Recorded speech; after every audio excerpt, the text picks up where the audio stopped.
proportion proposed by Dalton. इसमें लिखना if two element chemically combine,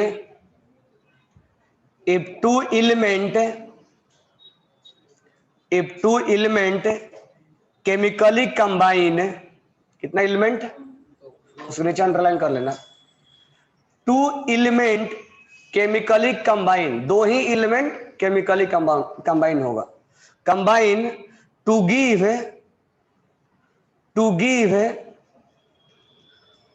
to और more compound,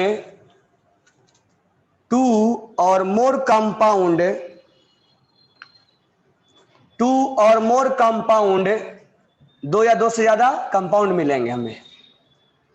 जैसे इस लाइन का मीनिंग समझ लो, जैसे नाइट्रोजन दो एलिमेंट से बनाना है, जैसे नाइट्रोजन से और ऑक्सीजन से अगर हमें बनाना है तो हम NO भी बना सकते हैं, NO2 भी बना सकते हैं, N2O भी बना सकते हैं, N2O3 बना सकते हैं, आगे बना सकते हैं। दो एलिमेंट कार्बन और ऑक्सीजन से अगर हम बनाए तो CO भी बना सकते हैं और CO2 भी बना सकते हैं।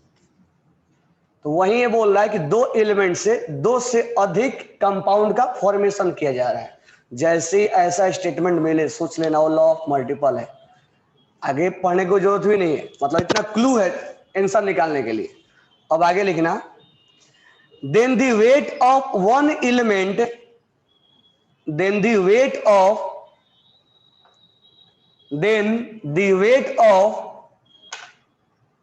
One element which combined with, then the weight of one element which combined with fixed weight of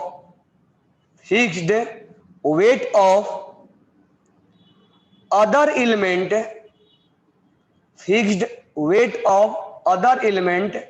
fixed weight के नीचे अंडरलाइन करना, वो इंपॉर्टेंट है उसका point. Fixed weight of other element in those compound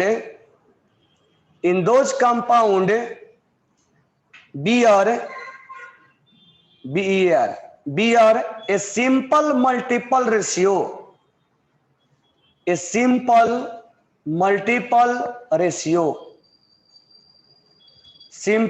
multiple ratio, to one another, simple multiple ratio to one another। नीचे लिखना example, मान लो हमने लिखा C+O2, ये बना CO2, और सेम एलिमेंट C+O2 ये बना CO। बैलेंस करने की कोई नीड नहीं है, केवल एक ही में बैलेंसिंग का नीड है, वो है लॉ ऑफ मास कंजर्वेशन, बाकी किसी में बैलेंसिंग का नीड नहीं है। ये हमने बनाया CO2, ये हमने बनाया CO, दो एटम सेम है, ठीक है। अब इसमें से इस कार्बन का मास को पकड़ना है, ये कार्बन का मास है 12 ग्राम, और यहां से इस कार्बन के मास को पकड़ना है, ये मास है 12 ग्राम। अब कहीं इसमें रेशियो नहीं लेना है। अब ये 12 ग्राम है और ये भी 12 ग्राम है, मतलब दोनों में से जो दो एलिमेंट यहां भी है, दो एलिमेंट यहां भी है, तो एक के मास को फिक्स करना है। अगर नहीं फिक्स है तो दूसरे एग्जांपल में देखते हैं क्या करेंगे हम, ठीक है। तो यहाँ 12 ग्राम और 12 ग्राम सेम बनाना है, चाहो तो तुम इसको भी बना सकते हो, और चाहो तो तुम किसी एक को बना देना है सेम। तो यहाँ भी 12 ग्राम है और यहाँ भी 12 ग्राम है। जब ये 12 ग्राम हो गया तो इसके अब मास के बारे में ढूंढना है। ये मास हो गया 32 ग्राम और ये मास हो गया 16 ग्राम। तो ये लॉ ये बोल रहा है कि जो ये मास होगा वो इसके मल्टीपल में होगा, यानी 2 टाइम्स होगा या 3 टाइम्स होगा या 4 टाइम्स होगा, इसका और इसका। यानी दो कंपोनेंट में एक कंपोनेंट का मास फिक्स करो और दूसरे कंपोनेंट का मास चेक करो कि क्या हो रहा है, तो दूसरे कंपोनेंट का मास उसके मल्टीपल में जाएगा, यानी ये 2 टाइम्स है। ये रेशियो नहीं देखना है, अगर हम रेशियो भी निकालना चाहें तो 32 रेशियो ये 16 यानी 2:1, यानी इसका मास इसके मास का ये मास डबल है इसके मास का, यानी मल्टीपल में आएगा। अब एक और एग्जांपल देख लेते हैं, मतलब इसको लिख लो, उसके बाद नेक्स्ट एग्जांपल। तो इसमें किसी का रेशियो नहीं लेना है, एक के मास को फिक्स करना है।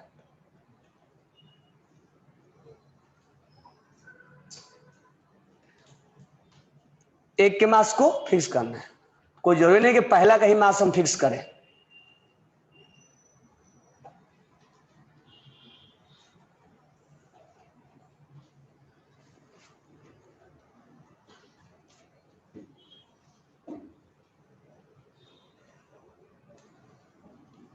तो इसके मास को अगर हम फिक्स करेंगे तो इसका जो मास आएगा वो मल्टीपल में आएगा, इसलिए नाम पड़ा हो multiple proportion.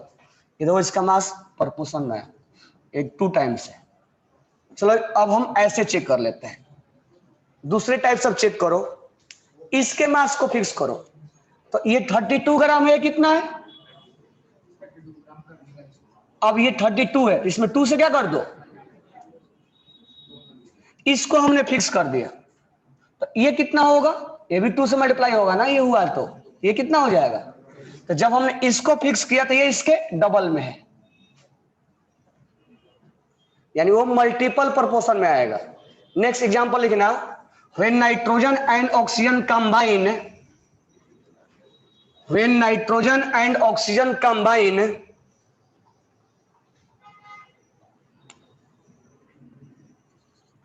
when nitrogen and oxygen combine, then it form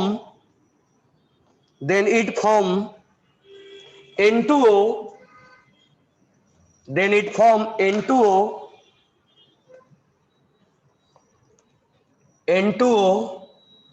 NO, N2O3, NO2 और N2O5।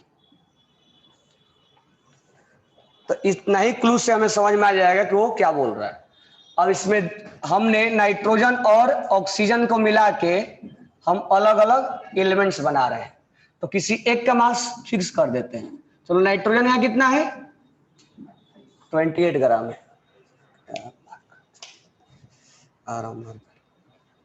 आगे लिखो, सारे नाइट्रोजन का मास लिखना।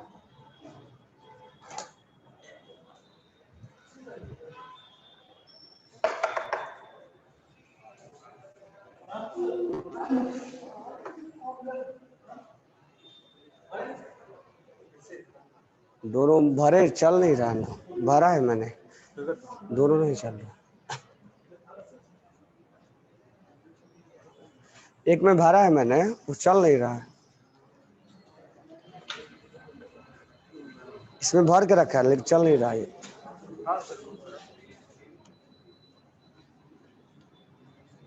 इसका मास कितना होगा,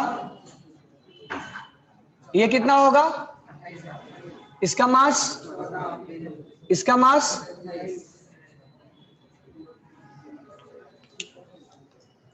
ऑक्सीजन कितना है, यहां यहां यहां यहां पर अभी 28 है, ये 14 है, तो एक को मास को फिक्स करना है। ये कितना आ गया, तो इसमें भी 2 से क्या करना पड़ेगा, एक के मास को फिक्स करना है, चाहे ऑक्सीजन का करो चाहे नाइट्रोजन का करो। तो ये 28 हुआ, इसके बराबर हुआ, तो इसको भी 2 से मल्टीप्लाई जाएगा। ये 28 है, मल्टीप्लाई करने की कोई नीड नहीं है। ये 14 है, इसको 2 से मल्टीप्लाई करना पड़ेगा, अब तो इसको भी 2 से मल्टीप्लाई करना पड़ेगा। और ये 28 है, कोई नीड नहीं है। तो हमने नाइट्रोजन के मास को फिक्स किया, नाइट्रोजन के मास को हमने फिक्स कर दिया। तुम चाहो तो ऑक्सीजन का भी कर सकते हो। जब नाइट्रोजन के मास को फिक्स किया तो ऑक्सीजन के मास के बारे में चेक करते हैं।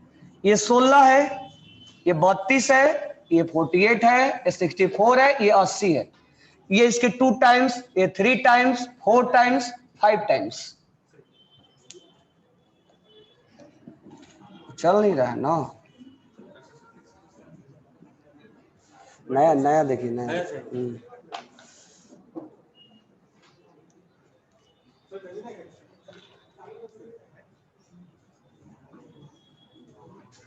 तो जब हम नाइट्रोजन के मास को फिक्स किए तो ऑक्सीजन का मास क्या आया, चलो 1 2 3, या ऑक्सीजन का मास आ गया 16:32:48:64:80, यानी 1:2:3:4:8, सॉरी 5। तो ये इसके 2 टाइम्स है, 3 टाइम्स है, 4 टाइम्स है, 5 टाइम्स। ये लॉ इसलिए नाम पड़ा हुआ multiple proportion.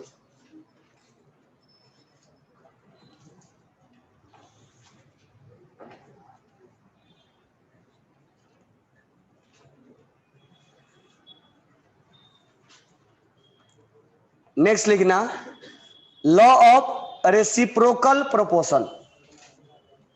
Law of reciprocal proportion. Law of reciprocal proportion. Law of reciprocal proportion. इसमें लिखना it was proposed by Richter, RICHTER। It was proposed by Richter। Statement लिखना when two elements combine separately, when two elements combine separately, when two elements combine separately with a fixed mass of, with a fixed mass of third element, with a fixed mass of third element, then ratio of, then ratio of, then ratio of mass, ratio of their mass in which, ratio of their mass in which they do so, they do so is either same, either same or some whole number, either same or some whole number, multiple ratio, multiple ratio in which they are combined to each other, in which they are combined to each other। अब इसका meaning example से समझ में आएगा क्या बोल रहा है। They are combined to each other, ध्यान देना ये क्या बोल रहा है। मैं एक एग्जाम्पल ले रहा हूं, ध्यान समझना इसको। मान लो हमने मीथेन बनाया। अब मीथेन जो बनाया हमने, वो हमने कार्बन लिया और हाइड्रोजन लिया। बैलेंस करने की कोई हमें नीड नहीं है, हमने कार्बन और हाइड्रोजन से मीथेन बनाया। ये हमारा मेन रिएक्शन रहा, ये हमारा मेन रिएक्शन है मीथेन बनाने का। अब मीथेन बनाने में हमने 2 एलिमेंट्स यूज किया है, कार्बन और हाइड्रोजन। अब इस एटम का हम एक सेपरेट रिएक्शन लिखेंगे कि चाहे किसी भी एटम के साथ हो। अब इस दोनों में से इसका हम एक सेपरेट रिएक्शन लिखेंगे। अब इसका जो सेपरेट रिएक्शन लिखेंगे, चलो मैंने ऑक्सीजन के साथ लिख दिया, तो ये बन गया CO2।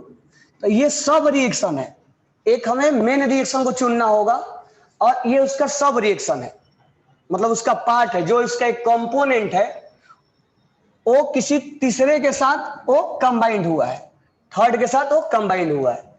इसका जो दूसरा पार्ट है वो किसी तीसरे के साथ कंबाइंड हुआ है। किसी के साथ कंबाइंड कर दो, जो नहीं हमें H2 ही लेना, हमने बना दिया वाटर। बैलेंस करने कोई हमें नीड नहीं है। तो ये एक मेन रिएक्शन से जो इसके 2 कंपोनेंट हुए, वो 2 कंपोनेंट का रिएक्शन हमेशा लिखना है अलग अलग करके। इन दोनों का रिएक्शन 2 और कॉलम में हमने लिखेंगे। इसका रिएक्शन हमने ये लिखा, ये सब रिएक्शन हो गया, और इसका रिएक्शन हमने ये लिखा। अब हमें इसके अंदर क्या ढूंढना है, जो यहां पर कार्बन है और जो यहां पर हाइड्रोजन है। कार्बन है 12 ग्राम और हाइड्रोजन है 4 ग्राम। रेशियो 3:1 आ गया। ये है कार्बन का और ये है। अब यहां जो CO2 बना, अब यहां C का जो है और ऑक्सीजन का, ये 12 ग्राम है और ये कितना है 32 ग्राम। ये हो गया 3:8 हो गया। ये है कार्बन का और ये है ऑक्सीजन का। अब यहां H2O का ये 2 ग्राम है और यहां पर ये 16 ग्राम है। कितना आ गया? 1:8। ये हाइड्रोजन का है और ये, अब ध्यान से समझना स्टेटमेंट क्या बोल रहा है। कहां पेन लगेगा? स्टेटमेंट क्या बोल रहा हो कि जो मेन रिएक्शन में ये जो कार्बन और हाइड्रोजन है उसका रेशियो कितना है? अब इसमें से ये कॉमन कौन सा मिल रहा है? कार्बन, यानी इसका 3 और इसमें कॉमन कौन सा मिल रहा है? इन दोनों का जो रेशियो होगा वो इसके बराबर होगा। C और H का रेशियो, इसमें से C उठाना है और इसमें से H उठाना है, वही रेशियो होगा जो रेशियो यहां आया है। क्या समझ में आया? यानी मेन रिएक्शन में एक मेन रिएक्शन करवाना है। मेन रिएक्शन का जो 2 कंपोनेंट होगा उसका सेपरेट थर्ड के साथ कंबाइन करवाना है। इसका अलग कंबाइन होगा, इसका अलग कंबाइन होगा। यहां से जो कार्बन मिलेगा और यहां से जो हाइड्रोजन मिलेगा उनका रेशियो इस रेशियो के बराबर आएगा। समझ में आ गया? इसे ऐसे हमने A प्लस B बनाया, बना AB। अब हम क्या लिखेंगे? A का रिएक्शन किसी तीसरे के साथ कुछ भी बना होगा और B का रिएक्शन किसी तीसरे के साथ। अब यहां से जो A और B का जो रेशियो होगा वही रेशियो ये A और ये B का रेशियो सेम। समझ में आया क्या? तो क्वेश्चन में अगर दिया जाएगा कि एक क्वेश्चन है भी तुम लोग वॉल्यूम में, चलो उसको बताते हैं। पहले इस एग्जांपल को नोट डाउन कर लो।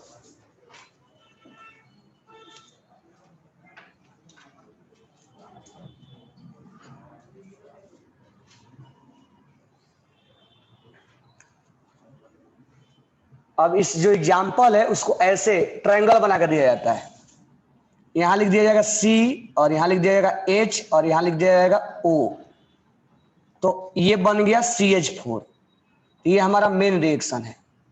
फिर जो इसमें से C है उसका रिएक्शन O2 के साथ, ये बन गया CO2। और ये उसका जो सेकेंड पार्ट है उसमें वाटर। तो ये ऐसे लिख के दिया है। पहले हमें क्या करना होगा? मेन रिएक्शन को निकालना होगा। अच्छा, मेन रिएक्शन हम और भी सेलेक्ट कर सकते हैं। नेक्स्ट एग्जांपल में करवा रहा हूं मैं।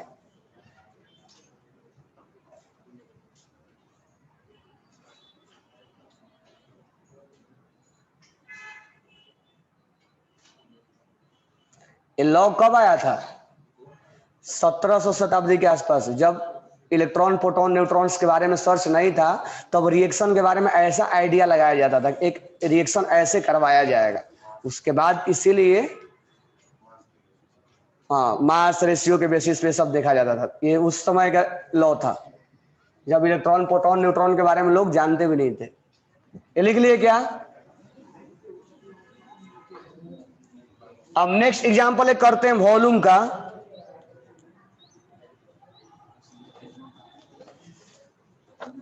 अब वॉल्यूम में एक रिएक्शन दिया हुआ है, यहां सल्फर लिखा है और यहां पर हाइड्रोजन लिखा है, यहां पर लिखा है ऑक्सीजन और यहां पर लिखा है SO2 और यहां लिखा है H2O और यहां लिखा है H2S। करना ये है, पहले इसमें से मेन एक रिएक्शन निकाल लो। वो ऐसा रिएक्शन निकालना जिसका 2 और सब रिएक्शन तुम निकाल सको। तो इसमें से एक रिएक्शन निकाल लो, कोई सा भी निकालो, जो मर्जी करो वो निकालो तुम। ऐसा कोई वो उसमें आर्गुमेंट नहीं है कि किसको हम निकाले, जो मर्जी करे उसको निकालो तुम मेन रिएक्शन को। एक किसको निकाले मेन रिएक्शन को? HS को निकालते हैं। चलो, जो तुम SO2 को निकालना चाहते हो SO2 को निकाल लो, HS को निकालते हैं। तो सल्फर प्लस हाइड्रोजन ये बना H2S। ये हमारा क्या रहा? मेन रिएक्शन रहा। अब हमें इसका 2 सब कंपोनेंट लेना है। तो इसका सल्फर का रिएक्शन ऑक्सीजन के साथ, S प्लस O2 क्या बना? SO2। तो इसका हमने एक रिएक्शन करवा दिया।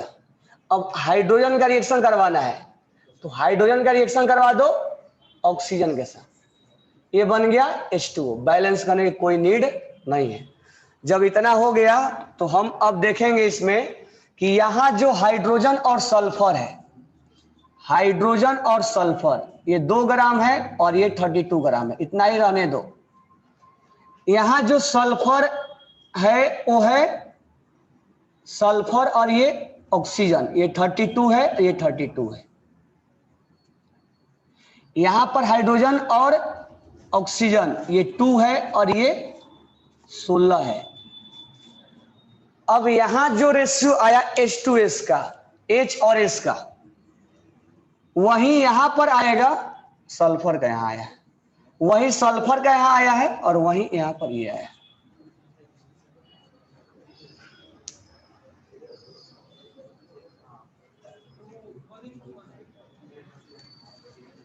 कुछ ज्यादा उससे सिंप्लीफाई करोगे तो फिर नहीं आएगा।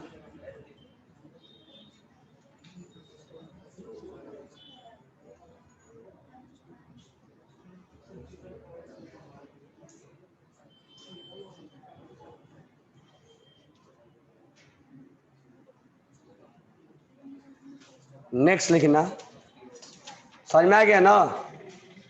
नहीं आया? अब लिखना गैलुसिक लॉ, गैलुसिक लॉ। और ये Gay Lussac law actually state of matter में पढ़ना होता है। नेक्स्ट लिखना गैलुसिक लॉ।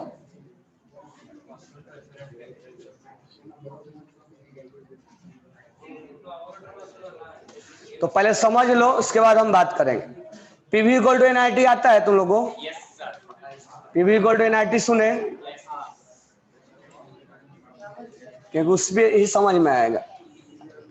ध्यान देना यहाँ पे। चलो पीवी इक्वल टू एनआईटी पे नहीं समझा रहे, ऐसे नॉर्मली समझा रहे हैं, क्योंकि पीवी इक्वल टू एनआईटी पे तुरंत समझ में आता है। ऐसे नॉर्मली समझो, एक कंटेनर में H2 गैस है और एक में है O2, ये बना 2H2O, ये बना जो बना वो गैसियस फॉर्म में। यानी गैलुसिक लॉ में एक तो इसमें इंपॉर्टेंट ये है कि सारे रिएक्टेंट और प्रोडक्ट गैसियस फॉर्म में होना चाहिए, कोई लिक्विड और सॉलिड नहीं चलेगा। अब अगर कंटेनर मान लो अलग अलग है तो उसमें प्रेशर और टेम्परेचर उस कंटेनर का सेम होना चाहिए। मान लो ये दोनों अलग अलग कंटेनर में आके मिक्स होके ये बन रहे हैं और वेपर फॉर्म में बन रहा है, प्रेशर और टेम्परेचर सेम होना चाहिए। आगे चल के मोल में इस चीज को हम डिस्कस करेंगे भी।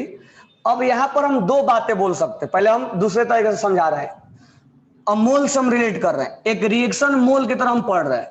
तो हम बोलेंगे कि 1 mole of 1 mole of H2, या 2 मोल होगा, 2 mole of H2 react with, क्योंकि आगे जब हम मोल के क्वेश्चन बनाएंगे बैलेंसिंग वाला, इसी तरह से बनाएंगे। 2 mole of H2 react with 1 mole of oxygen. तो क्वेश्चन ऐसे पूछा जाता है कि 80 ग्राम अगर ऑक्सीजन लिया गया, नहीं ऐसे 64 ग्राम ऑक्सीजन लिया गया तो हाइड्रोजन कितना ग्राम लिया जाएगा? मैं तुम्हें गैलुसिक लॉ नहीं बता रहा हूं, बस दूसरे ढंग से समझा रहा हूं। अगर यहां पर ये 64 ग्राम लिया गया तो इसका मास कितना होगा? तो 64 ग्राम का मतलब क्या हुआ? ये 2 मोल हुआ ना? कितना मोल हुआ? ये 2 मोल हुआ ना? 32 ग्राम इसका होता है 1 मोल में, ये 2 मोल हुआ। तो ये अगर 1 मोल रिएक्शन कर रहा है तो ये कितना कर रहा है? तो ये 2 मोल करेगा तो ये कितना चाहिए? इसका 4 मोल चाहिए। 4 मोल बोले तो 4 कितना? 8 ग्राम हो जाएगा। बाद में ऐसा हम क्वेश्चन करने वाले, अभी करवा नहीं रहा हूं, मतलब इसी ढंग से हम करने वाले हैं।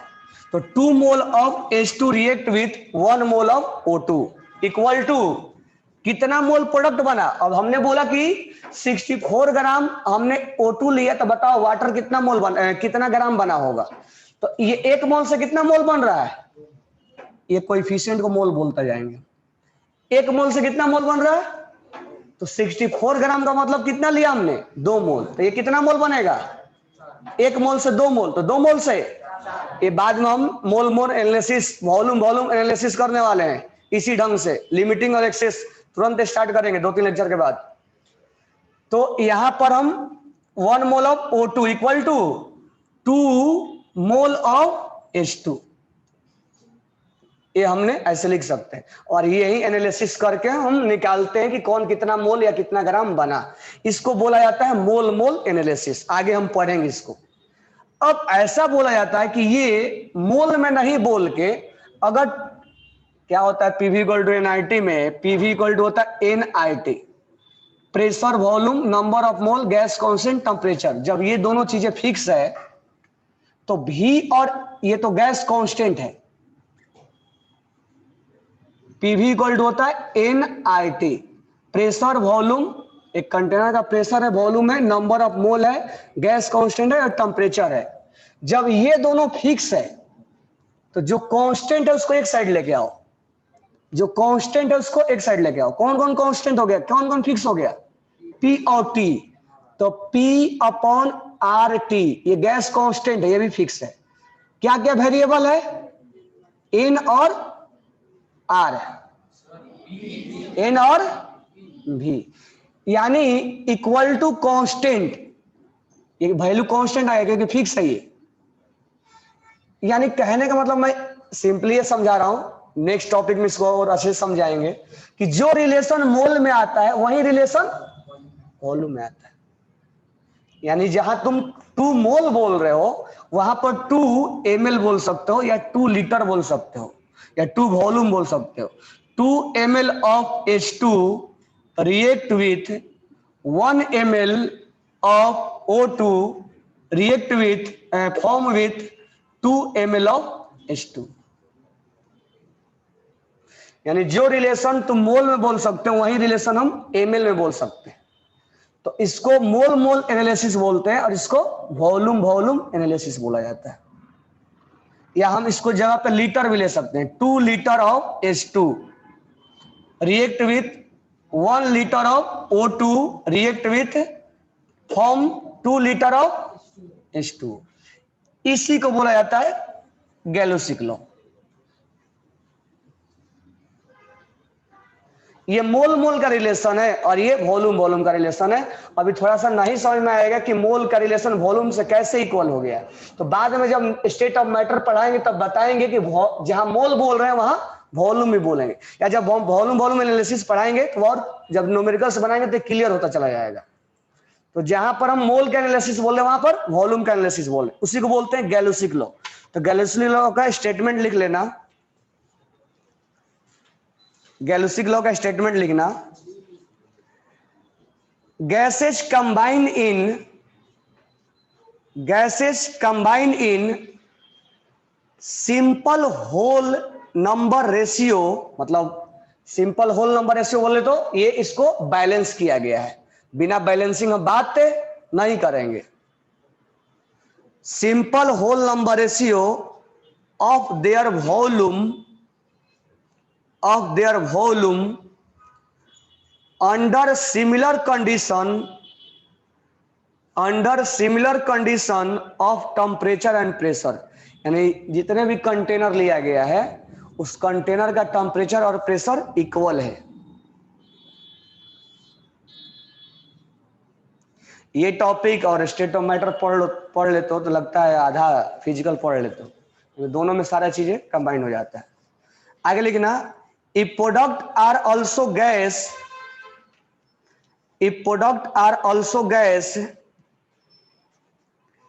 the simple whole number ratio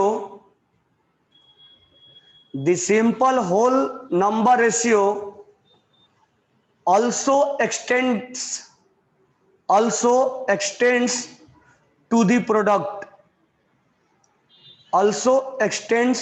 product, अब ये एग्जाम्पल लिख लो और ये भी लिख लेना मोल वाला एनालिसिस और वॉल्यूम वाला।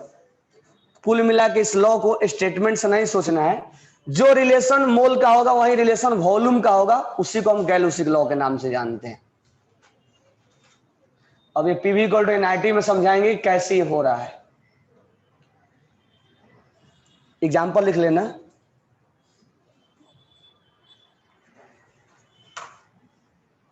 लिख लिए?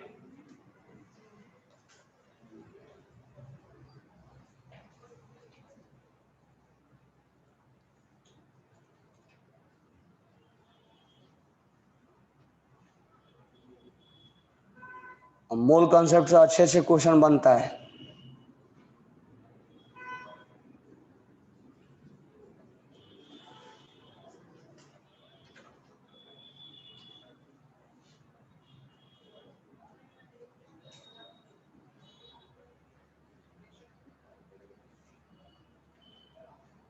To mole of H2 react with 1 mole of O2 react. ये नहीं है गैलिलिक लॉ, इसको मोल मोल एनालिसिस बोला जाता है। 1 mole of oxygen and form 2 mole of water, ये गैलिलिक लॉ।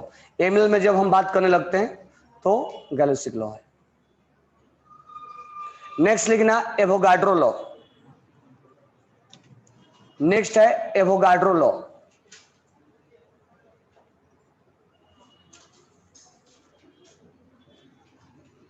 एवोगाड्रो लॉ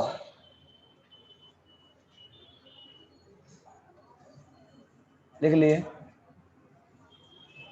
नेक्स्ट लिखना एवोगाड्रो लॉ। पहले समझ लो एवोगाड्रो लॉ क्या होता है, क्योंकि एवोगाड्रो लॉ का स्टेटमेंट जेईई में पूछा जा चुका है। स्टेटमेंट और डायरेक्ट स्टेटमेंट नहीं पूछता, उसका मीनिंग समझ लो क्या होता है। मान लो दो गैस है, एक कंटेनर में CO2 गैस है और एक कंटेनर में O2 गैस है। दोनों का टेम्परेचर सेम है, दोनों का प्रेशर भी सेम है। जो इंटरनल प्रेशर है गैस का प्रेशर, वो दोनों का सेम है, यानी दोनों का कंटेनर का टेम्परेचर और प्रेशर सेम रहना चाहिए। जब टेम्परेचर और प्रेशर अगर सेम रहेगा तो अब थोड़ा सा पीवी इक्वल टू एनआईटी लगाना ही पड़ेगा हमें। पीवी इक्वल टू एनआईटी, जब टेम्परेचर और प्रेशर सेम है तो जो कांस्टेंट उसको एक तरफ लेके आओ, P अपॉन RT। ये क्या हो जाएगा, N upon V equal to constant K, यानी कांस्टेंट ये हटा दो, ये इसके बदले हमने K लिख दिया, तो N equal to V K।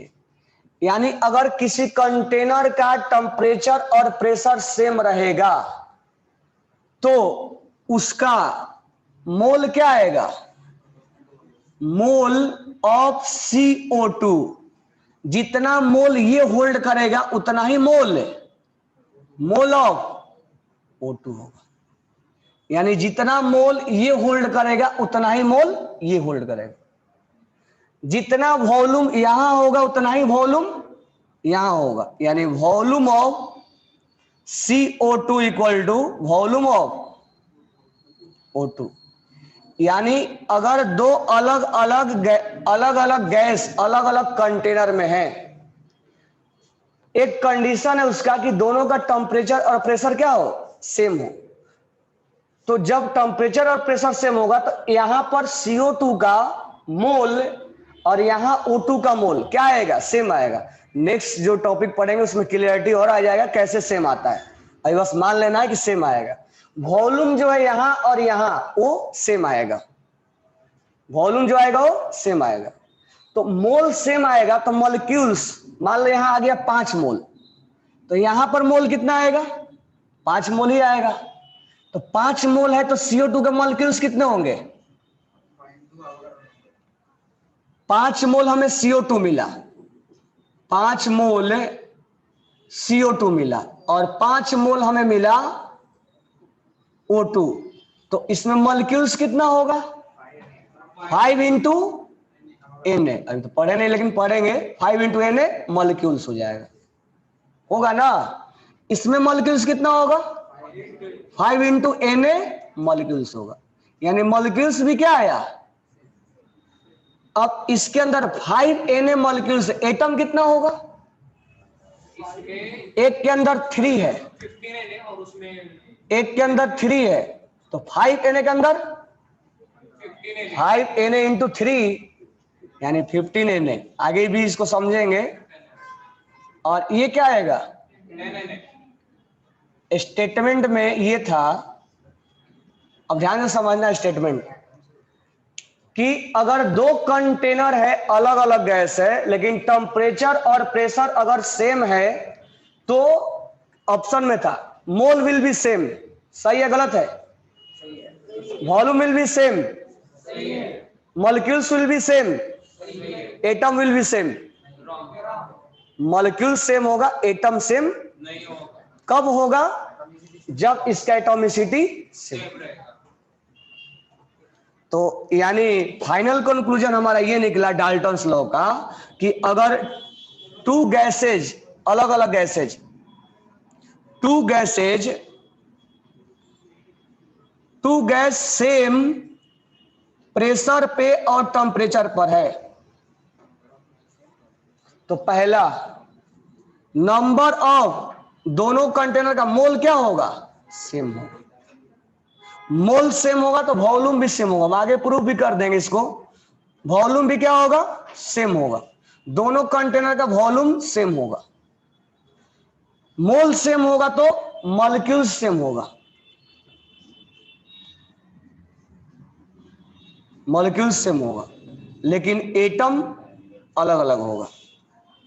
बस इतना है कि दोनों का एटॉमिसिटी अलग होना चाहिए। एक इसमें 3 है एटम और इसमें 2 एटम है। इसको आगे भी मोल में पढ़ने वाले हैं, ठीक है? अगर जिसको मान लो कैलकुलेट नहीं करने आएगा तो आगे हम कैलकुलेट करने वाले हैं, क्योंकि इसके बाद मोल कॉन्सेप्ट ही स्टार्ट होगा, यही स्टार्ट होगा। तो इसमें atom will not same. Atom तब सेम होगा जब एटॉमिसिटी सेम होगा। अब हम एवोगाड्रो नंबर का स्टेटमेंट पढ़ते हैं। इसमें क्या लिखा हुआ है?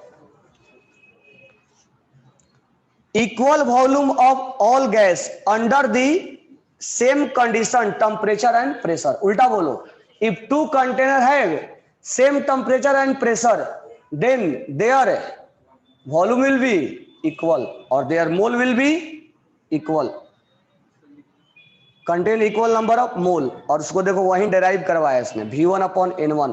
तो उसको छोड़ देना, जब हम पीवी उसमें स्टेट ऑफ मैटर में जाएंगे तो आसान है वो, ठीक है? उतना तो स्टेटमेंट लिख लो, equal volume of all gas. पहले ये लिख लो बोर्ड पे जो लिखा हुआ है, क्योंकि उसमें स्टेटमेंट में ज्यादा क्लियरिटी नहीं आएगा उसमें। इसका मेन स्टेटमेंट याद रखना, जब दो गैस सेम प्रेशर और टेम्परेचर पे, मोल सेम आएगा, वॉल्यूम सेम आएगा, मॉलिक्यूल सेम आएगा, एटम विल नॉट सेम।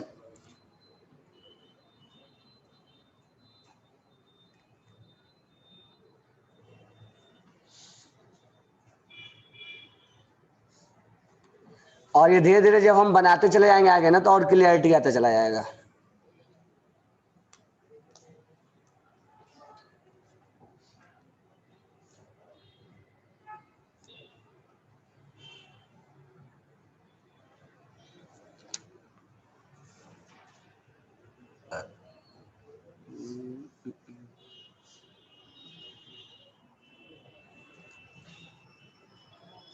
समझ में आ गया? अब स्टेटमेंट वॉल्यूम वाला लिख लेना।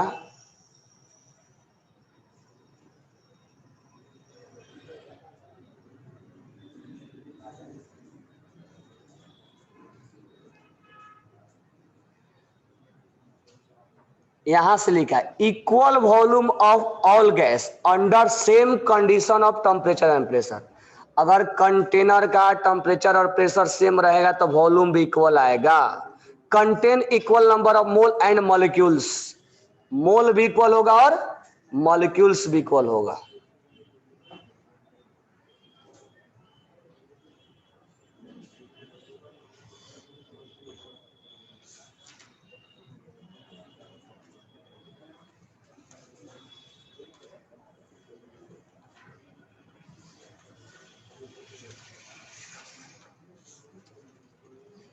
लिखे क्या? पेज नंबर 79 निकालना, वॉल्यूम का पेज नंबर 79।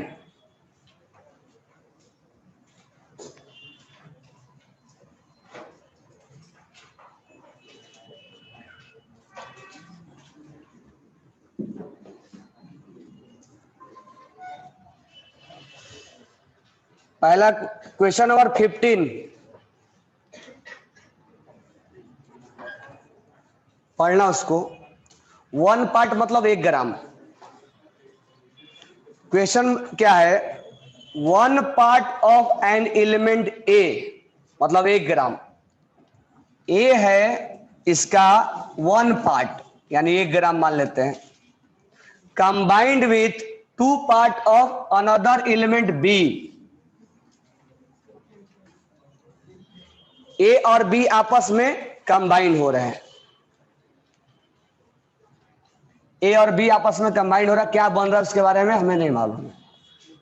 आगे लिखा है 6 part of element C combined with B 4 part of B, यानी इसमें से ये मेन रिएक्शन हमारा हो गया।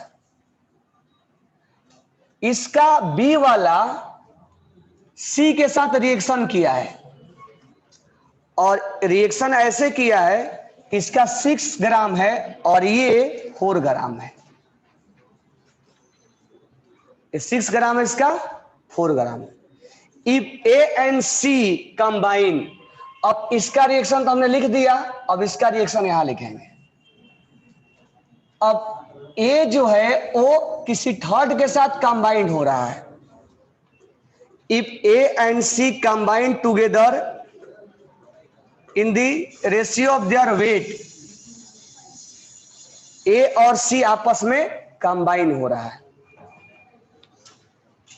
तो कह रहा है कि A and C combine together the ratio of their weight will be govern by their weight will govern. हाँ, तो ये हमारा मेन रिएक्शन हुआ और इससे हमने ये बनाए और इससे हमने ये बनाए।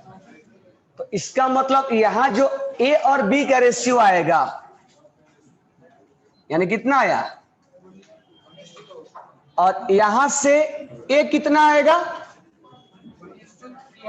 ये तो हमें मालूम नहीं है कितना आएगा, लेकिन और यहां से बी कितना आएगा, बी 4 आएगा। 4 है ना, जितना है उतना ही ले लो। अब ये रेशियो और यहां से उठाओगे बी, ए और बी, वो क्या आएगा, आएगा ना ये रेशियो, और यहां से x और यहां से 4, यहां से a कितना आया, a, यहां से a कितना आया और b कितना आया, 4 आया। कितना आया, x/4। ये x/4 का वैल्यू किसके बराबर आएगा, आएगा ना, नहीं आएगा। यहां पर सिंपलेस्ट लेना पड़ेगा। x इक्वल टू क्या आ जाएगा, 2 आएगा ना। यहां से b कितना आएगा, 4 है ना, तो b तो कितना भी रहोगा, इसका नहीं लेना। यहाँ 2:2, यहाँ 2 लिख दो। यहाँ b कितना लेंगे, a लेंगे x और ये b कितना लेंगे, 2, x/2 यहां लिखो। फिर तो x/2 इक्वल टू क्या हो जाएगा, x1 आ जाएगा।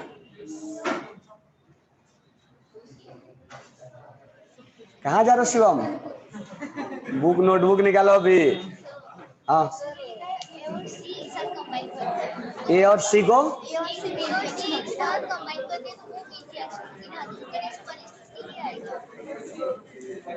ये रेसिप्रोकल वाला है। तो ए के साथ जब सी कनेक्ट करेंगे,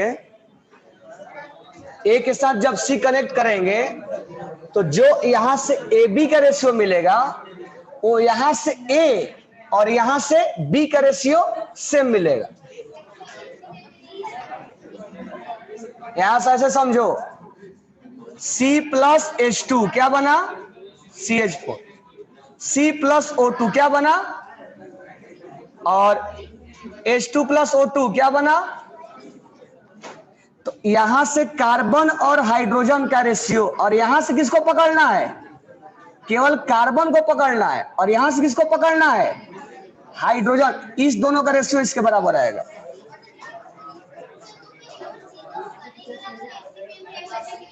क्या, हाँ, ए और सी कंबाइन हो रहे तो इसमें ए और बी मेन है ना इसमें।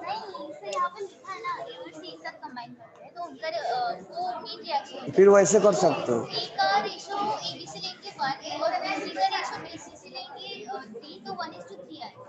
तो कल करते हैं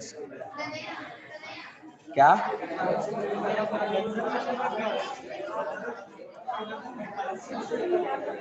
करके देखना इसको कैसे आ रहा है। नेक्स्ट देखो 16, law of conservation of mass hold good for all the reaction except nuclear reaction. Next, percentage of copper and oxygen in a simple ratio CEO, simple ratio. Different method, यानी कॉपर ऑक्साइड को different method से बनाया गया है। Source अलग अलग है, constant proportion. जब मैं बोला था यही क्लू है तुम्हारा।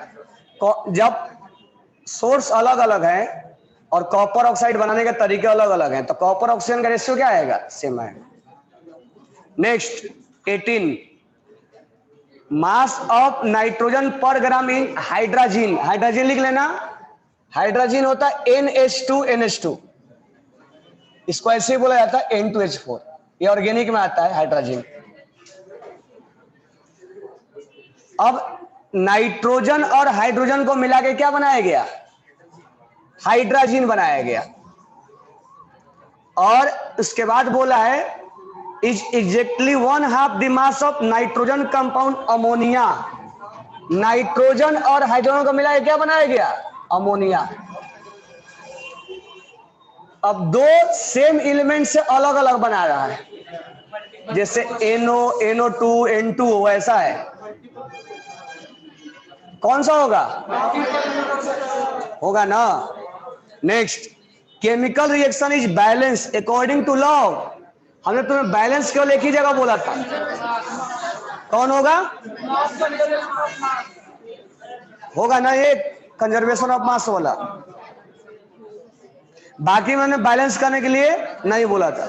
Next, law of multiple proportion was observe. Multiple में दोनों क्या आना चाहिए? CO बनाए CO2 बनाए, NO बनाए NO2 बनाए, N2O3 बनाए, दोनों एटम क्या होना चाहिए? सेम होना चाहिए। इसमें दोनों एटम कौन सेम है? सेकेंड वाला। Question number 21, unbalanced chemical reaction is against the law. Question number 22, law of combining volume was. Combining volume कौन सा होगा? गैल्यूसिक। समझ में आ गया ना? एवोगाड्रो में वॉल्यूम वाला बात करता है।